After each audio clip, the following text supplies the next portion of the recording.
So today I'm checking in on my reading goals for 2025. Please excuse the poor lighting in here today. It's thunderstorming outside and the sky is really dark. I usually have better natural light going on in here. But anyway, I had talked about my reading goals on this channel back in early February, and now that we're a little more than halfway through the year, I thought it would be a good opportunity to do a little reflection and share a little bit of my reflections on how I think it's going. So in February, I posted a video where I talked about 4 overarching goals I had for my reading for the year. I'll put them somewhere on the screen. I don't know where yet. And I'll say I'm a very goal-oriented person. And when I set like goals and intentions for my hobbies, I really do keep tabs on them, and I use it for setting a direction for my reading. And I know that this puts me towards an extreme end of the spectrum that encompasses how one approaches a hobby. Because all of this is for fun, obviously, but for me, I think setting realistic, intentional goals helps keep me really focused on what I enjoy. And a realistic goal also gives me room, or even gives me permission, to get influenced by someone in the moment and go with the flow. And so I'm not totally locked in terms of like what my goals are. But because I have a limited time to read, I think this kind of goal setting I find really soothing, actually, in order to have clarity for what I want to do with my time when I have it. I don't know why I felt like I had to justify or explain myself, but there it is. Let's dive into the goals. The first goal I had was to read 12 books longlisted for book prizes in 2025. When I set this goal, the intention was to read at least one book from 12 different prizes. So I've read from the long list of only 6 different prizes so far this year, but I have read multiples from some of those lists. Last I checked, I had read 11 books from 6 different prizes. And so honestly, I think I'm doing really well on that front, especially since several of the prizes that I'm interested in reading from have yet to be announced. And the books I have read have been really great, though to be sure, I'm not going about this by reading every book that's on the long list for a prize. I'm choosing books that seem interesting to me. So I'm glad that the books I have been picking up have been books that I have ended up liking. I'm doing well at selecting books that are to my taste. Of the prizes I've read from so far, I was especially impressed by the International Booker Prize. I read 3 books from that prize and I loved all of them. And I think I could probably stand to read more translated fiction in general. And like that might be something I keep in mind as I set goals for next year. In terms of what I see reading for the rest of this year, the regular Booker Prize long list was announced at the end of July, and I think I'm going to be a little later getting into reading for that prize. It might not be until after the shortlist is announced on September 23rd, I think. But the book on the long list that has caught my eye the most so far is Endling by Maria Reva, which is about 3 women in modern day Ukraine.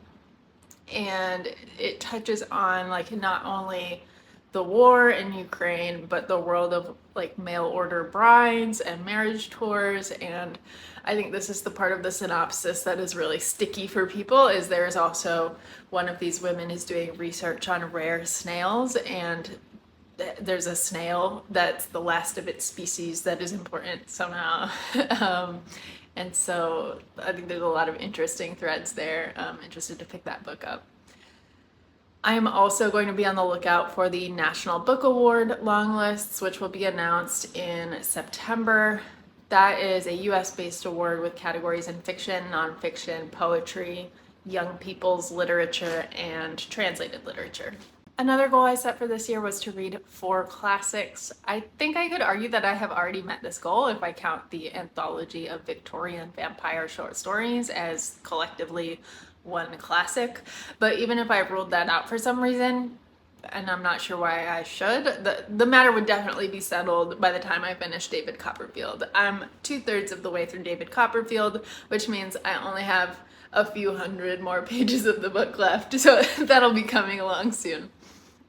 Of the classics I've read so far this year, David Copperfield will probably end up being my personal favorite, but even the books I've enjoyed less or that were more effortful to read, I still appreciate having read them. These are books that have made a cultural impact, and being able to point to and recognize that impact is really exciting.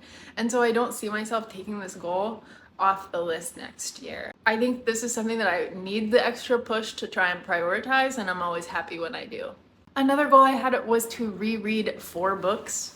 I don't tend to be much of a rereader or a rewatcher of TV shows or movies, but as I'm getting older, I do want to revisit books that I might have read more than a decade ago, and I think it can be hard for me to prioritize doing that when there are endless books that I want to get to that I haven't read a single time. And so this goal was really a way to give myself permission to take the time to do a reread. And I have also already met this goal, and I think I should keep it next year. My next goal was to read the first 4 books in Dorothy Dunnett's House of Niccolo series. Dorothy Dunnett is one of my favorite authors, and this is a historical fiction series that I started before I went to grad school, but I never got more than 2 books in. So I reread the first 2 books already as part of my rereads goal as well, but I have 2 more books to go for this goal to hit 4.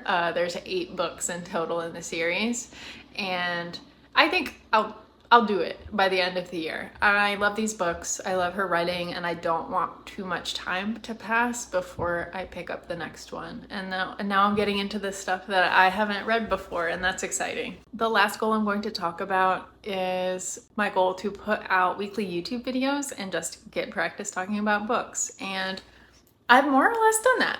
It's one thing to read books, it's another thing to process them and talk about them and package it in a way that makes people want to engage with you and talk back. I'm obviously not a big channel, but I'm really pleased with the little corner I've started carving out and the friends I've made already through BookTube. The weekly cadence has been admittedly tough to keep up with lately, but given that this is purely a hobby for me, I'm still pleased with how I've been doing. The intention with this goal was really to start forming a habit, and I've done that. I am thinking more about how to make BookTube maximally sustainable for me, given that I have a full-time job that's like 45 to 50 hours a week. It's not easy to find time to both read books and talk about them, but I think starting from a place of building a routine and just trying stuff and putting it out there has been really helpful. So that's where I'm at with my 2025 reading goals. I feel like they've really served me well, and that I feel good about being able to focus on the goals I still need to chase down in the last quarter of the year. If there's anything else I would want to adjust for my reading for the rest of the year, it's that I think my nonfiction reading has really fallen off lately. And so if that's something I can prioritize or even tie into my goals for like reading more prize nominated books, I want to do that as well. So thank you for watching. And while I know that not everyone creates reading goals for themselves to the same extent that I do, please let me know how you prioritize your reading and how your reading year is going, and I'll see you in the next one.